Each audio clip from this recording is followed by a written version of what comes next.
Good day, guys. We're back with another tier list now. It's going to be Mountain Pass on this one, as you might have seen. Trying to do as many of the Nomad start maps, get these tier lists. Already done Nomad and African Clearing. You can check them out on the playlist on my YouTube channel page. I have been doing these because I'm hosting a tournament in my Discord, which had the promo on Reddit AOE Zone. You might have seen this. Nomad Wars League. It is a league-based tournament using all of the Nomad start maps we have in the game. We do have our own map mod though, because we didn't like the orange box and the treaty. We have some rules, so it's all good in that front. Nomad, Water Nomad, Land Nomad, all of that jazz. So trying to do some tier lists to help people out. And this is why we come onto a map like this one, which is Mountain Pass. Not a map that a lot of people do. So I wanted to do some tier lists for certain maps where people would have civs to go and target in their draft. Now, drafting can be very difficult, especially if you don't know what the map is and what civs are going to be strong. So partly knowing at least what civs to target would be good, but as always, you should be going to check out the maps anyway before you play them. So that was a good tip. And looking at this map, you might recognise it once you see these mountains. It's a strange one. It is a strange one. There's not a lot of gold in the map, not a lot of stone. The patches of gold is only 4 tiles of it. Yep, 4 tiles, and then the patches of stone it is only 3 tiles. The woodlines are rather small. There is quite a lot of them, so you could wall, but if you put one tower on a woodline, you should be able to deny the full thing. There's lots of big hills, so it might be difficult to actually get your TC down at the beginning, but I think there's actually a bit of a cavity in the middle of the map, which is pretty consistent. I think it is, and then there's lots of hills towards the edge, more often or not as well, but it's generally a lot of hills. There's quite a lot of hunt. You'll see quite a lot of deer dotted around. You can see here, so Mongols could be good here, and there is the odd boar here and there, but I think the deer is a lot more prominent than the boars. How did I just forget what that was? Anyway, we'll get on to the tier list. Did do this one in stream as well. Took the best part of, I don't know, 2 hours or so. It wasn't terribly long in comparison to the other ones, but we did get through it. And like the other tier lists, we're going to just start off with criteria, what we're looking for when we rank these civs. We're not trying to compare the civs to each other, really. We're looking for civs that play the map well, and I think that's one of the most important considerations we've got to go for here. We're looking for civs that play the map well. And number one we came up with. Let me just adjust this very slightly. Oh, I'm going the wrong way. Oh, good. That's too far. How does that look? Much better. Ability to rely on food and wood eco. We've seen there's not a lot of gold and stone on the map. There's certainly enough that you could make use of it quick and early. Does it suit military defensive play? So maybe units are going to be able to play on the back foot. It would maybe have good trash. There's lots of hills, minimal gold and stone. So maybe if you get to one castle, that would be very good. What units can you get out of that and make use of it? Our third thing was able to end games quickly, castle edge spikes. There's probably not a lot of games that are going to go super long in this because of the resources, but they could get drawn out. So what civs are able to do damage nice and early, and hopefully win the game, but even if they prolong the game, this is setting them up for long-term success. Number 4, same as the last time, complexity. How easy are they to play? Do they have some potential? Is that going to bump them up or bump them down? These are things you've got to consider when we're picking our civs. Because sometimes we see pros play Civilization, and they're not the simplest one to play as, but then when we tried them, we're like, oh, this is actually a lot more difficult than I imagined. So, got to consider these things. Anyway, we'll take these back down, and we'll kind of keep an eye on them as we go, but let's get started in this one.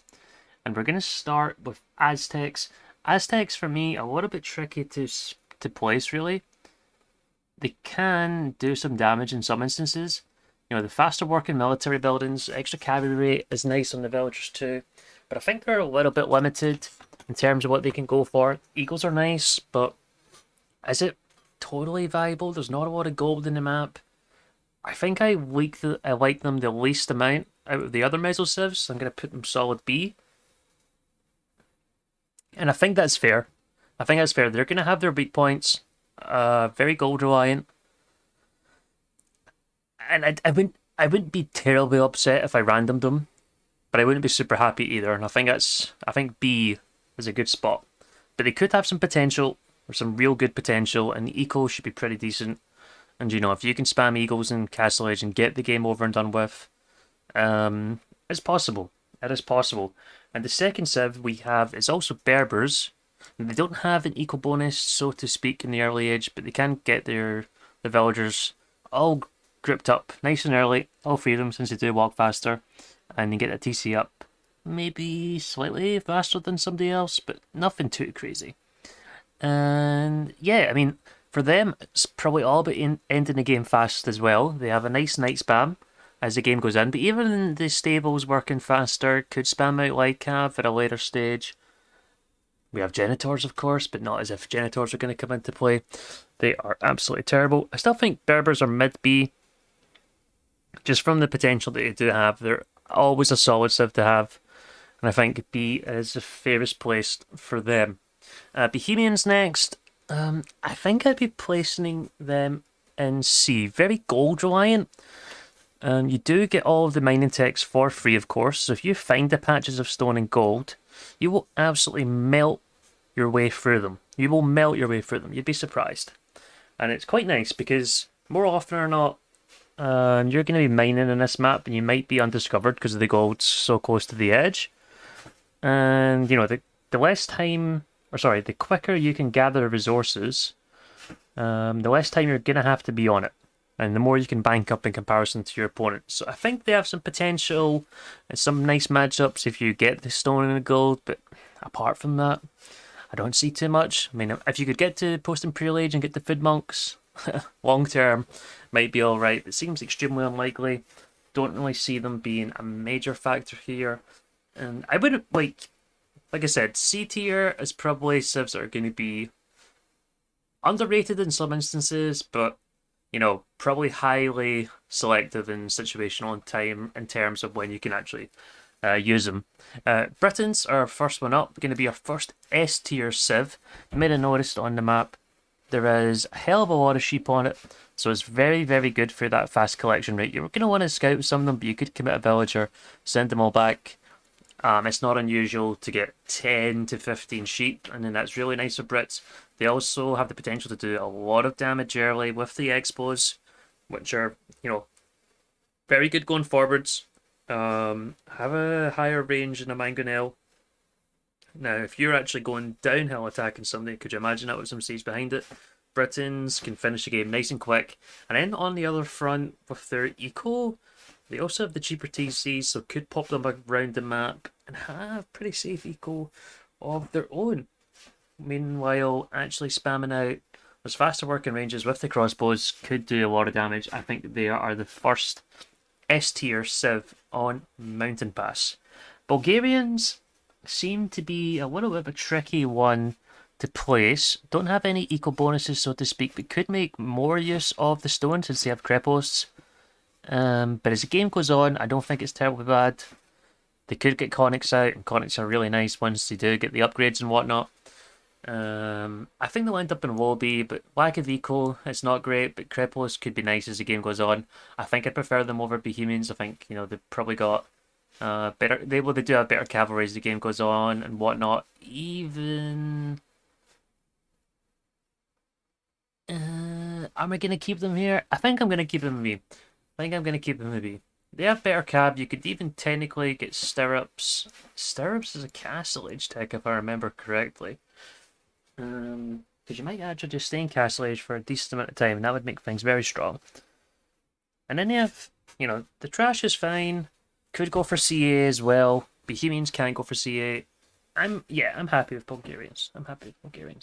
Now Burgundians, I think is a bit of a strange one. Again, it's always this thing about Burgundians is they can be quite complex to play, but I think Burgundians are better in hybrid maps because they can make use of skill nets. and you're probably going to want to go for a lumber camp super early with Burgundians, but not on nomad start maps. You don't think you get full use of the early bit attacks, which you can go for. And this one, I think you need to have strong military options in Castle Age. Cavalier's nice, but number 1 takes an absolute age to research. Number 2 is still not that much better. You don't get bloodlines on the Cavalier, so you only really gain 2 attack once you actually get the attack upgrade yourself. You can go to 12 plus 2. But if I was up against a Lithuanian player, and I had a couple of relics, we'd have the same attack, except the Lithuanian player would have more HP. I think there's a difference in melee armor and pierce armor, but it's nothing, it's nothing crazy. I could be wrong in that one. The complexity gets me with Burgundians. I think some people could use them really well, but I don't see it here. Now, Burmese, the main thing that holds back Burmese is just their military options are so poor. But I do digress. I did have them in D, but I think the free upgrade in the wood is nice. Well, cavalry is not bad. You can get elephants as well. And I mean, Aranbais are still a nice unit coming out of the castle. I feel like I'm tempted to put them back up into C. I feel like I think there's only going to be 1 civ in D in this one, and I'll later explain. Okay, next up we have Byzantines. Now, there's not a lot of gold and stone in this map, so you got to think that Byzantines could be tailor-made for this one, because if you get pushed off of them, you can just go for the spam anyway. You also have the cheaper camels, which do also cost gold, so that's good. Don't get bloodlines, of course, but that makes up for it. Imagine the Byzantines with bloodlines. That would be fucking insane. But I think if you can really see through the Castle Age, and you have that very cheap upgrade into Imperial with Byzantines, which would be nice as well, I think they could work out really well. I think they could. I had them originally in A, but as I started to add more and more civs, I was like, I probably prefer the A tier civs, but I think they're close to top of B. I think I'd rather have them over a lot of civs than C, and I think they have a lot of potential here, a lot of bonuses that could get used, but a lot of it's situational, I will admit, but I think they still match up against a lot of civs, and then can use the map really well too, which is the main thing. The civ strengths definitely go towards the map. Next up we have Celts. Celts eco should be really nice here. I don't know if they make it into B as of yet. The military options just aren't as strong, but you could go for a crazy siege push, but there's no guarantee that the your opponent's going to be super close on Nomad, so I'd like some ability. Don't get bloodlines on our cavalry. I think C is a good point, but they could make use of their kind of defensive capabilities. They have the faster moving infantry as well, which is kind of nice to defend on a map like this where you're probably going to be spread out. But the wood bonus is super nice. I think the top of C is where they belong. I don't think any higher. I wouldn't necessarily put them into B. But I think you could make arguments. Like I said, most of these C tier civs might be a little bit situational and could be underrated in some instances. But yeah. B, I'm going to put Chinese in here. I think they're pretty solid on Mountain Pass. You're quite likely to land on food, which is always nice. You're going to have minimal idle time on the TC. You're going to have extra villagers. As the game goes on, all the techs get cheaper too, which is super nice actually. Super, super nice. Especially with the lack of gold on stone on the map, so that's going to be really nice for Chinese, and then can have some good units, have some good flexibility in the tech tree as well. Nothing too crazy there. Cumin Scumens. Cumins I'm going to put in C. Have some nice military options with the cheaper buildings and whatnot, but don't really have any equal bonuses, so to speak. They could technically go for a second TC, but it seems pretty risky in this one, as a big investment on wood too. I think I'd just rather have the civs ahead of them. You know what I mean? I think humans are more suited towards being a closed map and going for a 2TC, and they're just a civ that's better for team games, to be honest, when you can quite easily wall off the side of a map or something and boom away and be untouched and then come and save later. But as far as a 1v1 civ and these kind of nomad start maps, they're very underwhelming. And I think C for me on this one.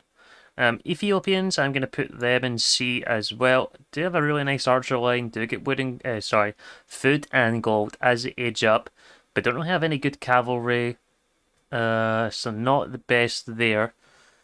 CA obviously are not very good for Ethiopians either. And there's always that thing with archers on nomad start maps.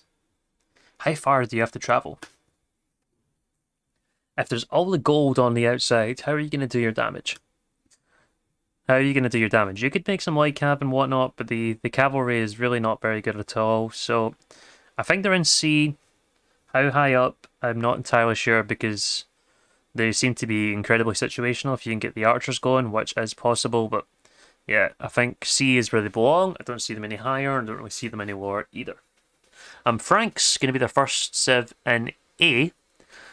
Super strong knights, of course, as always. You're going to have to drop a lot of farms in this map. So getting horse collar and getting heavy plough is super important.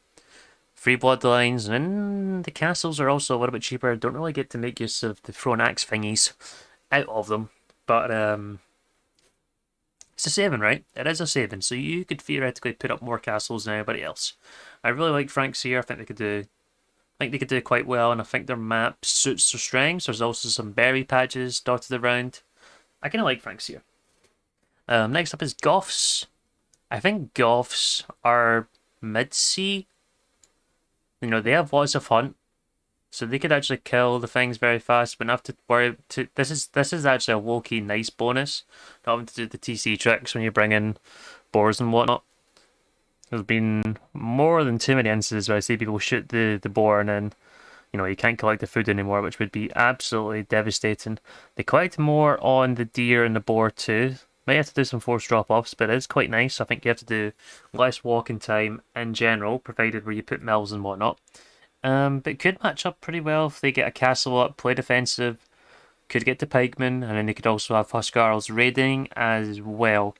I don't think they're terrible. Not by any means. I don't think any of these civs are terrible, to be honest, but they all have situations they could get used, and I think Goughs is going to be one of them. Huns. Now, I had difficulty placing Huns, but I think I'm going to put them in B. I'm going to play a little bit similar to Berbers, but they have a little bit of a cavalry archer option here. Eco's nice, you don't get housed ever, so I think Huns are a solid B. They always seem to play very well in these kind of maps that are always open. We talk about Hun Wars on Arabia, no walling and whatnot. I kind of like Huns. Here. They can make use of the hills as well with the CA if you're going to be running away from knights or camels, whatever it is. I like them in high B. Incas up next. I think Incas are low C. I don't think they're as good as Mayans, and I don't think they're as good as Aztecs.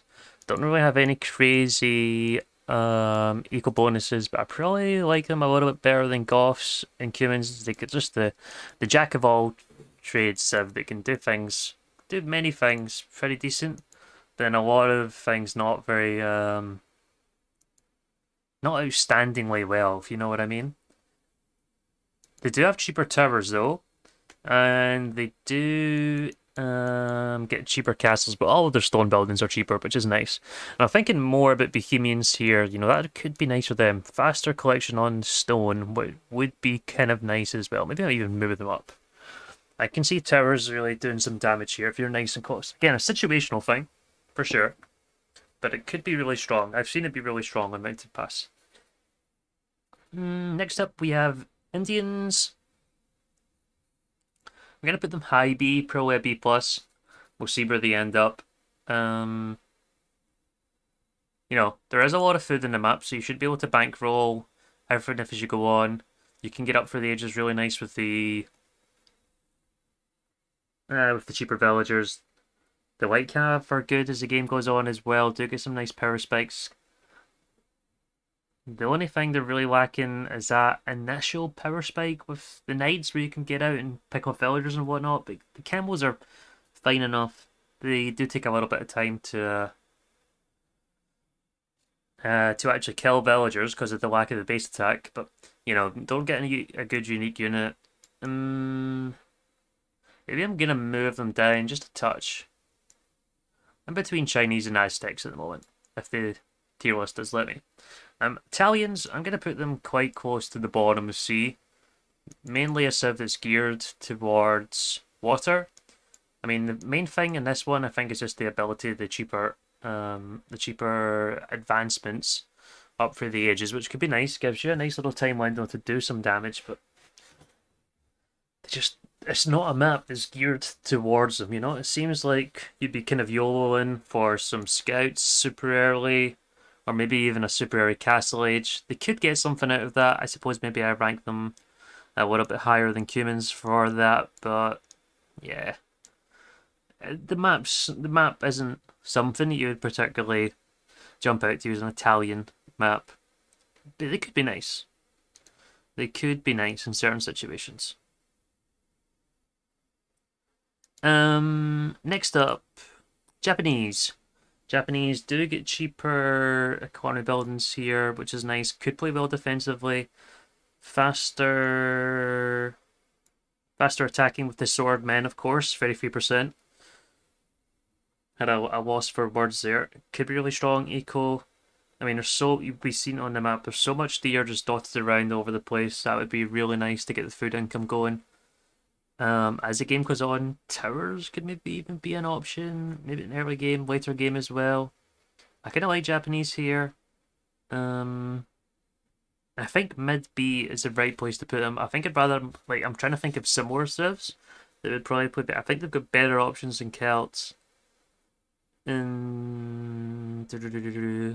Yeah, that's the first kind of infantry-based civ that I would compare them to. And then they also have cavalry archers, so which is always nice on a map with so many hills. Let's put them in high B. Khmer. I'm going to put up in A as well. Don't have to make the buildings when you go up through the ages. Farm eco, you're going to have a lot of farms on this map. And you can also hide villagers in houses. Exposed res is probably going to be quite common. I really like Khmer here. I think they're strong A. And I think I'd be quite happy getting Khmer. Next up we have Koreans. I'm going to put them high A. I really like them for their extra line of sight on the villagers, +3 from the beginning. But I actually really like the watchtowers into guard towers here. And that can be super, super strong. That's a really good upgrade. We could see how small the wood lines were. I think Koreans can do a lot of damage. If you do happen to get a castle up and you get war wagons here, they can be super obnoxious to deal with. I really like Koreans. I really do. I think they can do really well. Next up, we have Lithuanians. I'm going to put Liths in A. I don't think it's more for their knights. Even their knights are super strong if you can get to them. You shouldn't really have any idle time in the early stage 2 because you do get the extra food. So even if you don't get your TC right next to food, it should be fine. But I really like them for their fast moving trash here. I think they actually have a lot of defensive potential. I think they could do very well defensively. Hold everything out. You also get very good monks. So if you do get a little bit of monk defense going, obviously the gold isn't too much. But I think they're nice here. I think they can match up well. And I think they can make use of the map. Which is the main things. Magyars, I'm going to put them... I think I'm going to put them ahead of Khmer actually. Cheaper scouts. +1 on the scouts as well. So if you do get them out, they can do a lot of damage. There's going to be villagers dotted around on deer, collecting it all. And then +2 on the knights too. Don't get an equal bonus of course. But the military advantage and the damage you can do with the military seems like a real good prospect. I would be more than happy to have Magyars if I did random them, and I'm happy to have them in the A tier. Now, I think the first civ to go to D tier will be Malay. Don't really see Malay being able to do too much here. Their military is very underwhelming. Could potentially go for a really quick uptime and do some damage that way, but yeah, I don't see a lot for them here. Could you fish boom with some fish traps? I don't know. I think it's unlikely. Do Burmese belong in there with them? I'm not sure if they do, but for me, Malay is just a clear decent. I would not be happy if I got Malay in this map. And if I'm not happy, I'm probably going to put you in D. Next up, we have Malians. I think Malians are a solid A. You know, they're quite flexible in Castle Age. Also, the eco is really nice. Cheaper buildings on the wood, which is fantastic. But they also have the longer lasting gold. And it's, as I believe, it's like 30%. It's something, it's actually, it's not 25%. It's actually a strange number. But the patches of gold have 4 tiles, so if yours lasts 30% longer, you essentially get an extra patch of gold. Or sorry, an extra tile of gold per patch. Which is 800, guys. Excuse me. Which is 800 gold, which is quite a lot. So, that's a big, big advantage over everybody else. There's no other way to put it. And I'm quite happy to have them in 8. I think they'll probably get shuttled down a little bit. So let's keep them up there in a moment. Next up, we have Mayans. I think I had them A. But I think they're borderline S. Longer lasting resources. I'm going to put them S. I think there's going to be a few more civs in S, but I'm going to put mines up here in S. They get the extra villager at the beginning, but the longer lasting resources on everything is super, super nice. If you get one castle up and then can get the plumes, could be really good. I know they're very gold reliant on times, but their trash isn't very bad either. And then their walls are nice and strong, so if you get walls up, or sorry, the walls are cheaper, not stronger. That's actually Cumins with the extra HP on theirs, but it's only palisades, of course. But they are cheaper, which is pretty nice in the long run as well, if you want to get a castle, especially if you're making stone walls. Next up, we have Mongols. We've seen how much deer was on it. There's really going to be no question here. You also have extra line of sight on the scouts as well. Could be nice in that. Maybe that transition to feudal age to castle age, you get a scout out just to look around, pick up other things, see where you're going to be attacking. Could essentially go for cavalry archers in castle age potentially. May struggle a little bit defensively. Their monks kind of suck and whatnot, but there's so much. Oh, pardon me. There's so much hunt on the map. It should be, I don't want to say easy, but relatively simple to capitalize on the map based on the strengths of your civs. I think Mongols are a clear S tier 7 this one. Next up we have Persians. I think Persians are A. Now they have a super strong eco. They can get rolling. Faster work rate on them, which is really nice. They also have some flexibility in Castle Age, but they also struggle to get pushed as well. So you probably want to finish games early in this. But double HP on the TCs means your opponent has to make quite a big investment trying to push you if he is going to go for siege or whatnot. I like Persians, and I think you can really withstand quite a bit. And I'd quite happily have them high A.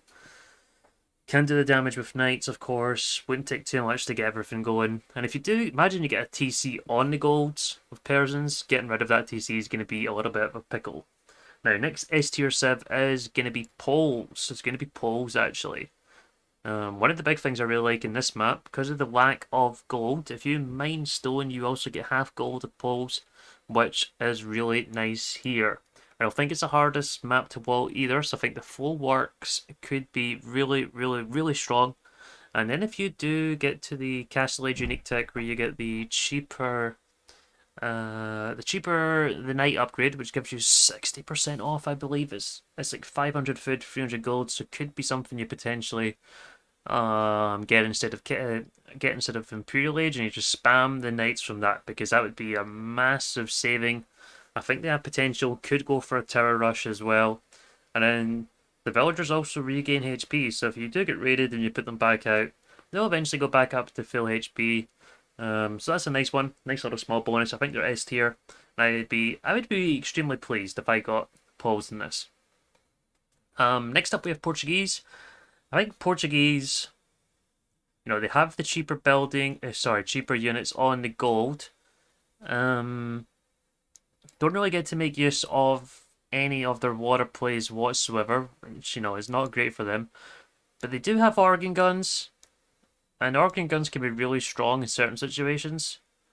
So I'd still be tempted to leave them in C, but with no equal bonus, that kind of puts them down quite far in comparison to some of these other civs here. But they could be strong in certain situations, as you know, Organ guns are really difficult to deal with. They have a higher range, one higher range than a TC, so I think they still have some situational power here, but nothing too crazy. Next up, we have Saracens. Saracens is a little bit of a tricky one for me to place. I think they're really high C or borderline B.